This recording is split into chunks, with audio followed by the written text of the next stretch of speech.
پھیلاتے تھے، یہ اوریجنل سورس دیتے تھے اور وہ آگے اس کو ری شیئر کرتے تھے اور وہ ان چیزوں کو آگے پھیلاتے تھے۔ تو یہ 4 لوگ جو ہے یہ گرفتار ہو گئے تھے اور 2017 میں ان کے خلاف فرد جرم عائد ہوئی تھی اور ان کی ضمانتیں بھی خارج ہوئی تھیں، اور جو 2007 کا مقدمہ ہے 2017 میں فرد جرم عائد ہوتی ہے، اور جو 4 لوگ تھے وہ ان کو ایبسکونڈر مفرور ڈکلیئر کر دیا گیا تھا اور ان کے آج عدالت نے دائمی وارنٹ گرفتاری جاری کر دی ہے، وہ اشتہاری ہو گیا اور اس کے بعد ان کے وارنٹ گرفتاری جاری ہو گئے۔ اب یہ جو معاملہ ہے اس میں 17 گواہان تھے جو پروسیکیوشن نے پیش کیے تھے اپنے کیس کو جو ہے وہ سامنے لے کے آنے کے لیے، اور میں اس پہ سمجھتا ہوں کہ جو ہماری پروسیکیوشن کی ٹیم ہے وہ بھی مبارکباد کی مستحق ہے۔ انہوں نے بڑی ہی دل جمی سے اور انہوں نے آقا علیہ الصلوۃ والسلام کی محبت اور عشق کا حق ادا کیا ہے کہ جو قانونی طریقہ ہے، دیکھیں اگر اس طریقے سے اگر کوئی جرم ایسا کرتا ہے توہین رسالت کا جو ہے وہ ملزم ہے یا وہ ایسا کوئی اوفینس کرتا ہے، تو ہماری عدالتوں میں اگر ایسے لوگوں کو سزا ہو تو پھر معاشرے میں یہ جو ایک کلچر جو ہے وہ ہے کہ اگر کسی کو کوئی لگتا ہے اور وہ جا کے خود قتل کرتا ہے تو یہ چیزیں ختم ہو جائیں گی، تاکہ معاملہ جو ہے وہ ڈیو پروسیس آف لا ہو اور قانون کے مطابق عدالتوں کے ذریعے ہو، تو یہ چیزیں بہتر ہیں اور یہ بہتری کا ایک نمونہ ہے، اور جو ہماری پروسیکیوشن نے حق ادا کیا ہے اور وہ انہوں نے کیس کو سامنے لے کر آئے ہیں۔ 17 گواہ تھے، 17 گواہوں نے عدالت کے اندر ایویڈنس پیش کی۔ جب جو پروسیکیوشن کے گواہان تھے وہ مکمل ہو چکے تھے، اس کے بعد ڈیفنس کے جو گواہان تھے 340(2) کے تحت CRPC کے تحت وہ بھی اپنے گواہ پیش کرنا چاہتے تھے، لیکن عدالت نے اس لیے رد کر دیا تھا، وہ ان کے فیملی ممبرز تھے، خونی رشتہ دار تھے ان ملزمان کے، تو خونی رشتہ داروں کی جو گواہی تھی ان کو تسلیم عدالت نے نہ کیا اور ان کا جو ڈیفنس رائٹ تھا وہ ختم ہو گیا۔ اور آج جج جو ہے انسداد دہشت گردی کے راجہ جواد عباس، انہوں نے یہ فیصلہ سنایا ہے 3 ملزمان کو، رانا نعمان، عبد الوحید اور ناصر کو جو ہے وہ سزائے موت کا پھانسی پر لٹکانے کا حکم جاری کیا ہے، اور ایک جو ملزم ہے انوار پروفیسر جو تھا ان کو 10 سال کی سزا اور 1 لاکھ کا جرمانہ یہ حکم عدالت نے جاری کیا ہے۔ اور ساتھ عدالت نے جو باقی ملزمان ہیں، 4 ملزمان جو ایبسکونڈر ہیں، جو مفرور ہیں، ان 4 ملزمان کے دائمی وارنٹ گرفتاری جاری کر دیے ہیں۔ اور یہ جو معاملہ ہے میں سمجھتا ہوں کہ اس میں جو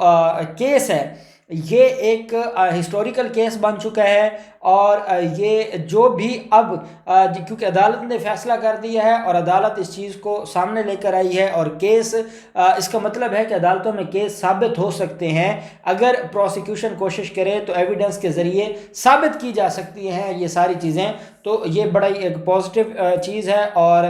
جو گستاخ تھے وہ اپنے انجام کو پہنچے ہیں۔ تو یہ آج کیس تھا جس کا یہ فیصلہ آیا ہے۔ سر یہ تو کیس کی تفصیلات ہو گئی نا، اب ہمیں بتائیں کہ ہمارے معاشرے کی جو خونی لبرلز آنٹیاں ہیں اور نام نہاد انسانی حقوقی تنظیمیں ہیں، ان کا رد عمل کیا ہے؟ دیکھیں یہ بدقسمتی ہے ہمارے معاشرے کی۔ ایک تو میں یہ جو so called human rights commissions ہیں یا یہ جو ان کی مختلف ہیں آرگنائزیشنز ہیں، ان سے میں بڑا پریشان ہوں۔ اس کی وجہ کیا ہے کہ ان کے جب اپنے مفادات میں ہوتا ہے تو تب تو یہ ساری چیزیں جائز سمجھتے ہیں، جب ان کے مفادات میں نہیں ہوتا تو یہ ان کو جائز نہیں سمجھتے۔ ہم بطور مسلمان، ہمارا قانون ہے، ہمارا اسلامک لا ہے، اور یہ ہمارا جو اسلامک لا ہے یہ صرف ہمارے نبی کے حوالے سے نہیں ہے، جتنے بھی انبیاء کرام تشریف لائے ہیں سب کی جو گستاخی ہے اس کے بارے میں ہمارے ہاں سزائیں ہیں، ہمارے اسلام میں ان کی سزائیں ہیں۔ تو اگر کرسچینز ہیں یا یہودی ہیں یا کوئی اور جو ہے وہ انبیاء کرام کو ماننے والے ہیں، تو ہم تو سارے انبیاء، کسی بھی جو ہے وہ اللہ کے نبی کی جو گستاخی ہے اس کی گستاخی کی سزا ہے۔ تو یہ جو لبرل آنٹیاں ہیں جن کو یہ تکلیف ہوتی ہے، میں ابھی ڈان پہ دیکھ رہا تھا، انہوں نے یہ سٹوری بھی لکھی ہے اور ساتھ میں نیچے اس کے اوپر یہ بھی لکھا ہے کہ ہمارے معاشرے میں کیا ہو رہا ہے۔ دیکھیں